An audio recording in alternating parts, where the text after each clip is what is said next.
Hello, world. Part two of the Off the Cuff Beats My Mistress and so fucking awesome interview.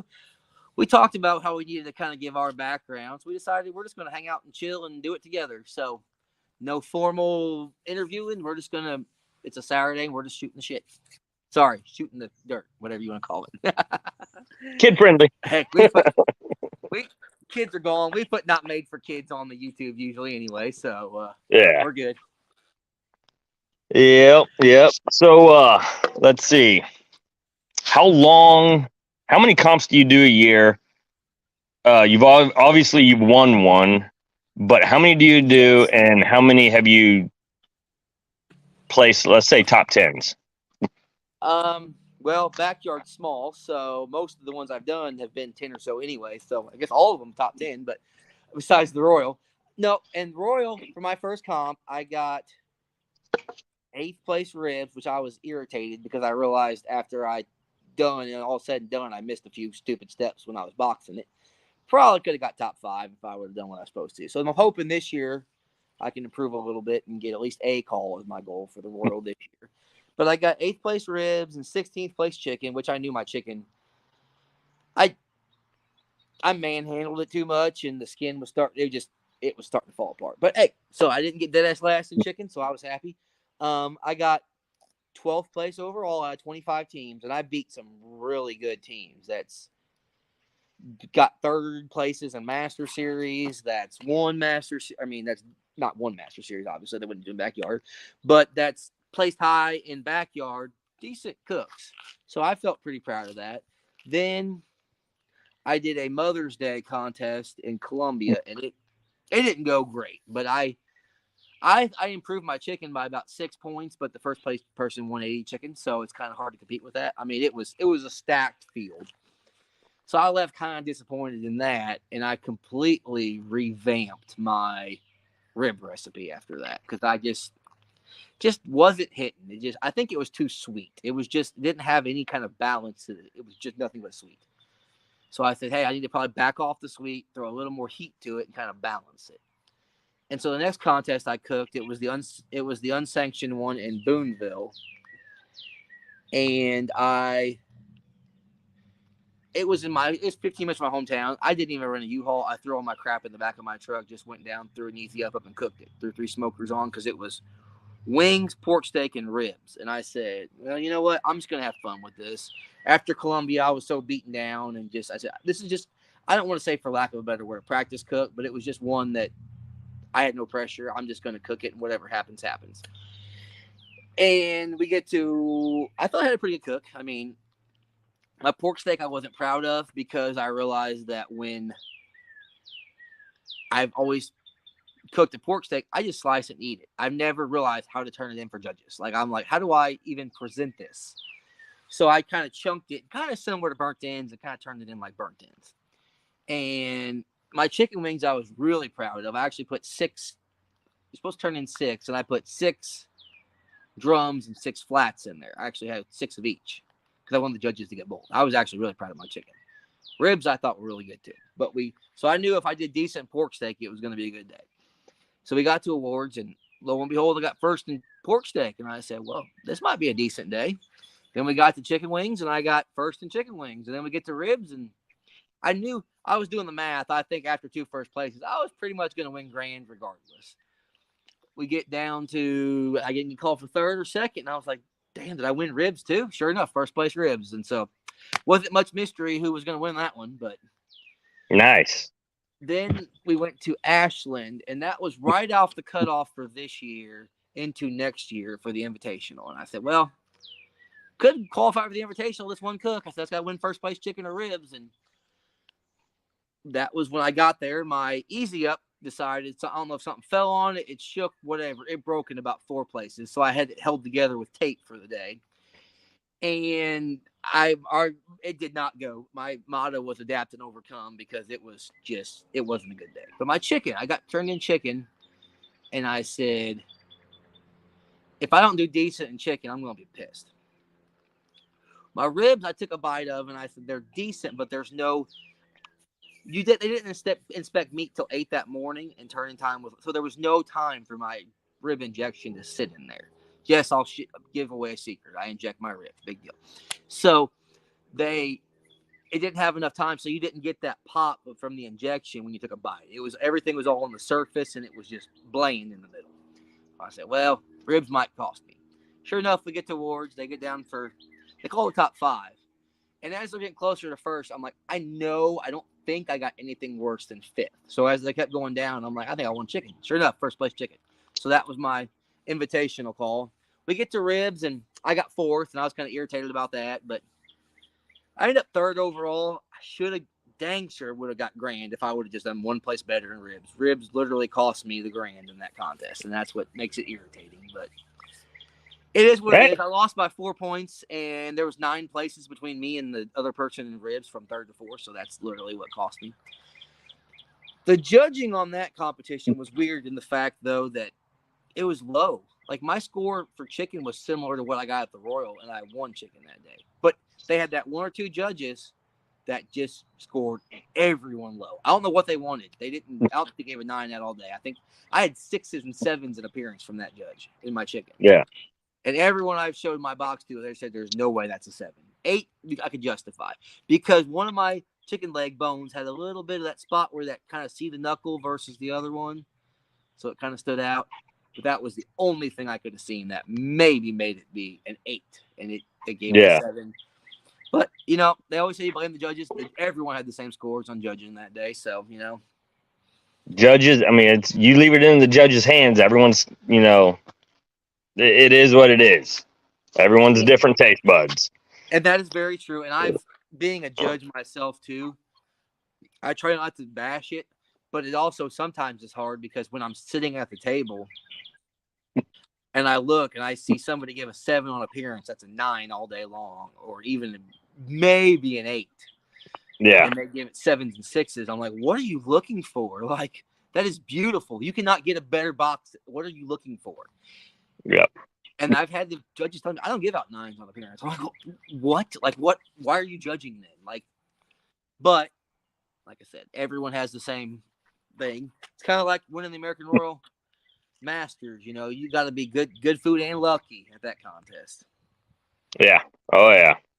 That's like way back in the day, it wasn't a separation of masters or pro side, backyard side. It was like you pick up your crap and you go cook in it. You can be sanctioned or not sanctioned. So for me learning back then, it was interesting. I mean, out of 400 and some people, and we finished 30th overall, that to me was like, wow, we just GC'd this, not knowing what we're doing, but we didn't get a GC. I mean, we were 30th overall. At the Royal? At the Great American Barbecue. Oh, hell yeah. That's a hell of an accomplishment. That was one of our first ones, and that's what really kept us going in it. And, I mean, we never got a GC or an RGC. The years we were doing it, we'd get some awards like a first or a third. Like Greg did a first in chicken. He was the guy that cooked with me back then. I did like 3rd in ribs and was doing good. It wasn't until I was like just over 3 years ago, let's bring our stuff out. Let's really pump this out, get it to market. And I'm going to get into some comps. I went up and did a small little backyard comp that was not sanctioned. It was about 2 miles from my house, which was great. If I missed something, I'd run home and grab it. I ended up RGC in that. I was like, what just happened? Yep. Like, it was just crazy. It was crazy. So, and I had like, to me, you get these comps, you feel like everything's against you at these comps. I couldn't get the smoker up to temp. And I'm sitting here just pissed out of my mind. Brisket ain't going to cook ever. Sure enough, I'm like, I'm just going to open the vent, put a little fan on it, because I don't do the fan controllers or anything. I put a little electric fan down by it, got that flame rolling.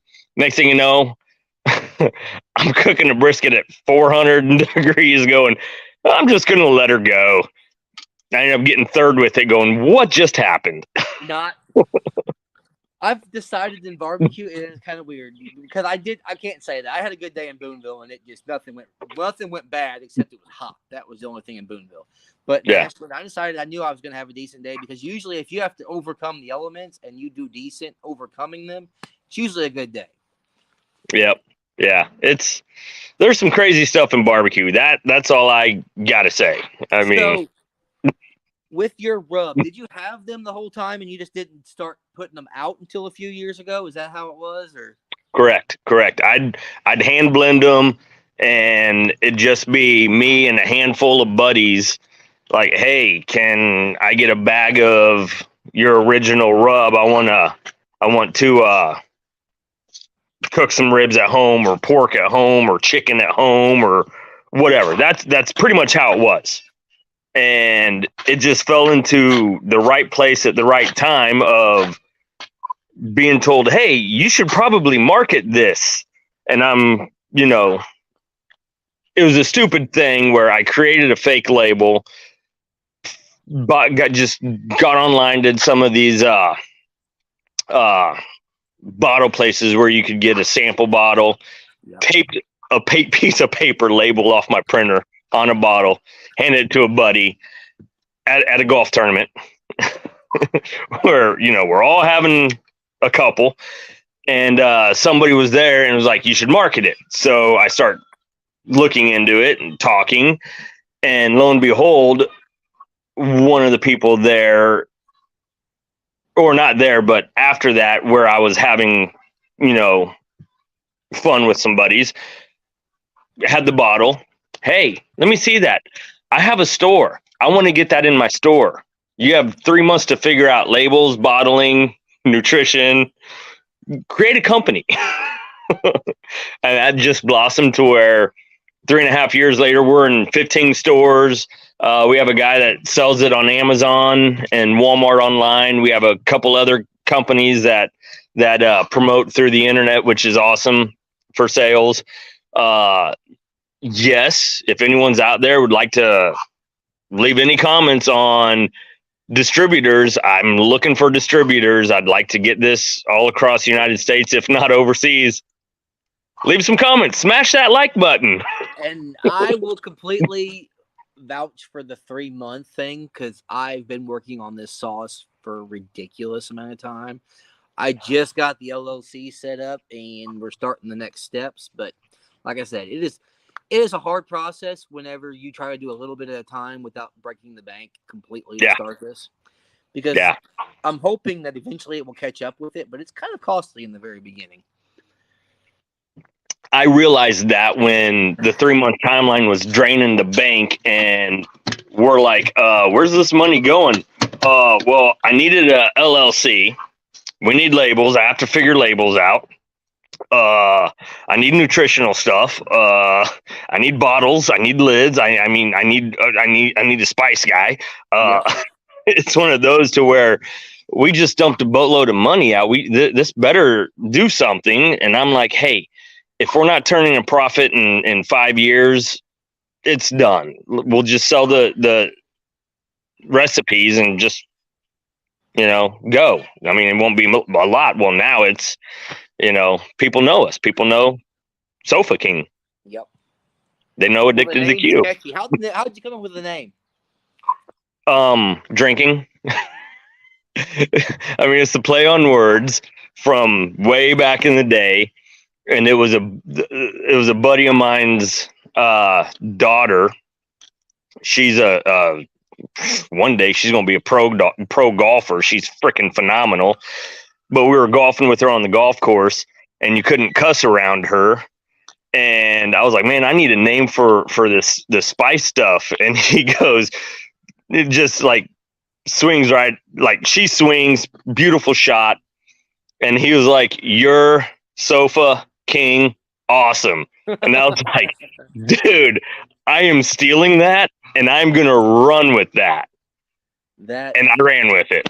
My mom still laughs at that name whenever I say something on Facebook about it or tag it in and stuff.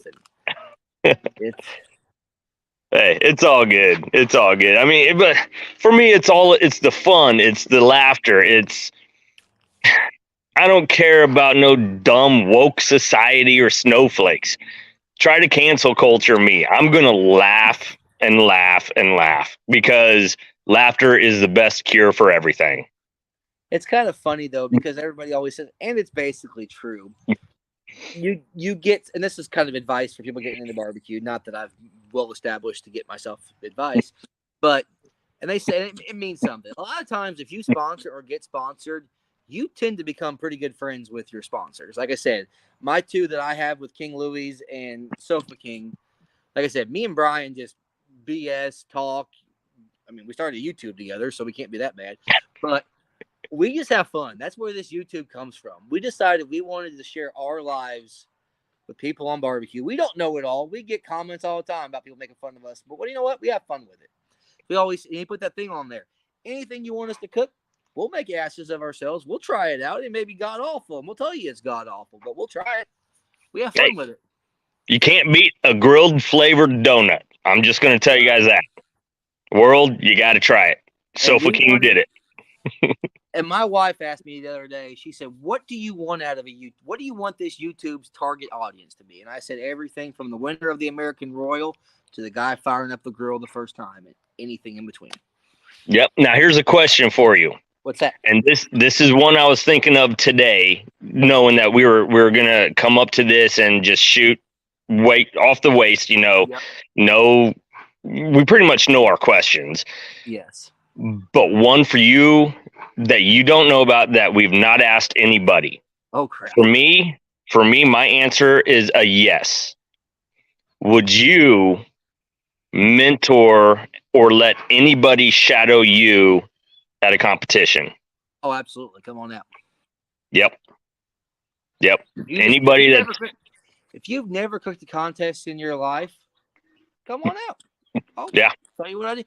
But see, I did that. Well, kind of to get my master judging. That's where I got hooked up with Eric Burkhart off the wall.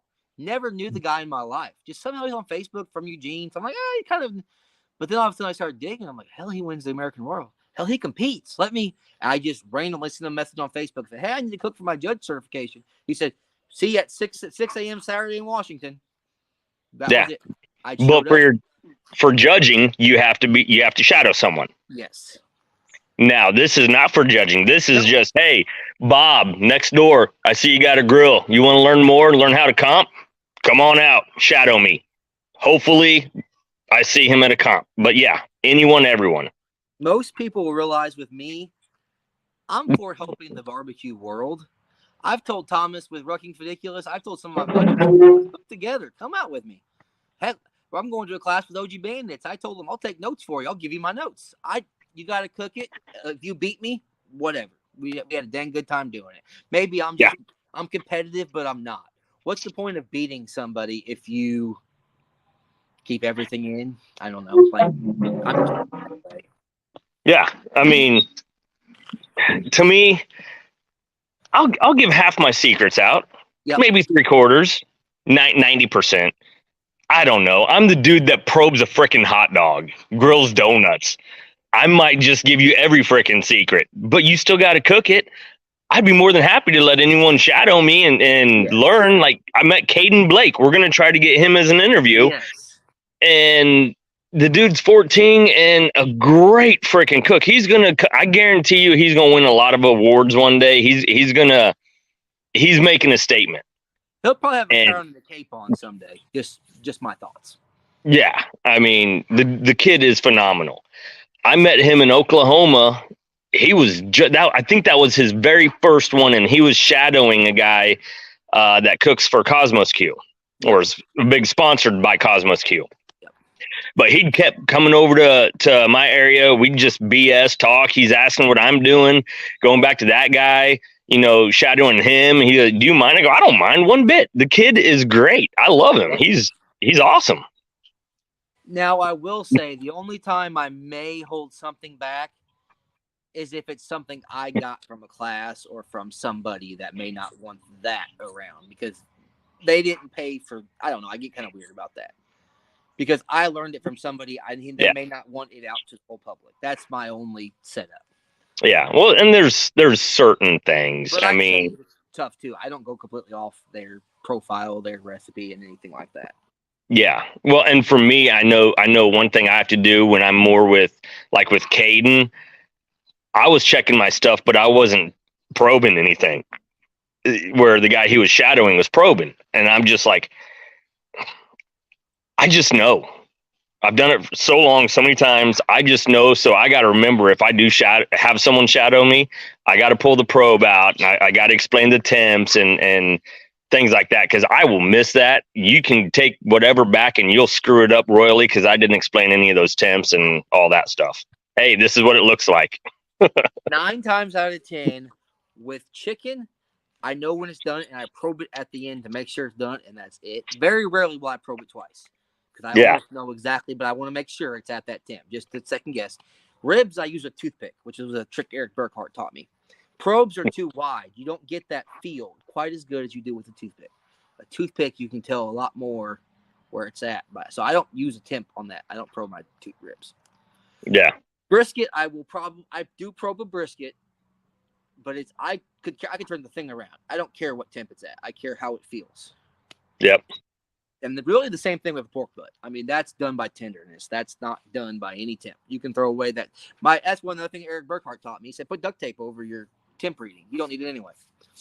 So many people get off the brisket's done at 203. No, it's not. It depends on how the meat is. Yeah. Yep. And it does. And I mean, you could take some, depends on the marbling, but some Walmart briskets, I've chopped them up and turned cubes in and done just as good. Yep.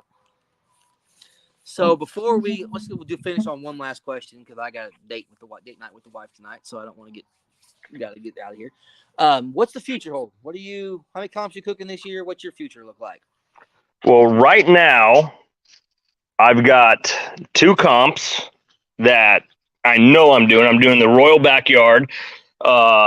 There's a bunch of teams that Sofa King Awesome Barbecue sponsors that's going to be down there. So yep. I figured why not spend the money, go down and have some fun.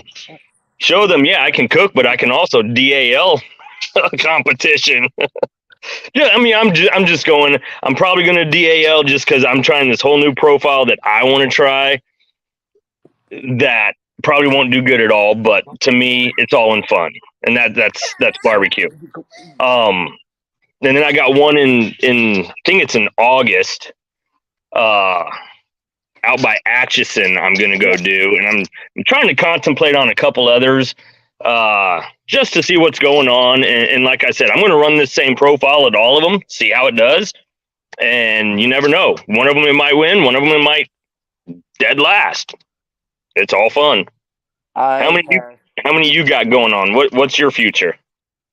I'm realistically going to be between a 5 and a 10. I have kids with too many activities. I tell my wife, and I fully believe this, I will never chase Team of the Year points. It's not going to happen. I do it as a hobby for fun. If I did more than 10, 15 contests, it would become work and a chore and not fun for me. Yeah. Plus, like I said, my work's getting crazy busy here. Summertime's busy. So if I get lucky to get a Friday off, I'm doing damn good. That's why I like the Boonville contest, because it is a one-day June contest. I have to defend my title, so that looks good. Bacon candy. So I'm doing the Royal Backyard for sure. Probably the contest in Boonville. I just got more info on that one. The Invitational, Ashland probably again. I may try to squeeze one more. That's probably going to be my year, realistically. Yeah. There's been talk. There's been talk of possibly doing the full Royal, maybe with some other guys. I haven't quite decided yet. Yeah, I got. As long as I'm not out of town, I've got Saturday, Sunday open. Otherwise, I've got the Mrs. birthday during the Royal. Oh, so yeah, it's Mama first. There's been some talk with one of my other sponsors, King Louis, about doing a King Louis team for the Royal. So we haven't decided yet. That'd be cool. But, I mean, that would be cool. But yeah, I'd like to do a points chase one year, but get someone in with me to where we clear it with the towers and then we run at least 2 a year. Yeah.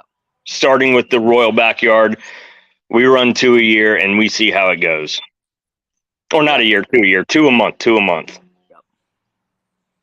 But well, we might do an update with the two of us at the end of the season and see how it went. But yeah, definitely. I'm hoping this one in Atchison. It's 4 meat. It's also dessert and an anything but. Mm-hmm. I believe it might have a potato. I don't know. If it does, I know what I want to do for a potato. I know what I want to do for dessert, which I just got some stuff to try. If it doesn't work out, then I'll go back to last year's dessert. But yep. I'm coming loaded for the one in August this year. I'm hoping I do good with the profiles here in a couple weeks. Yep. But somebody emailed KCBS to put all of us next to each other, which we'll see how that goes. I wonder who did that. I got to steal power off you. It'll be fun. It'll be fun.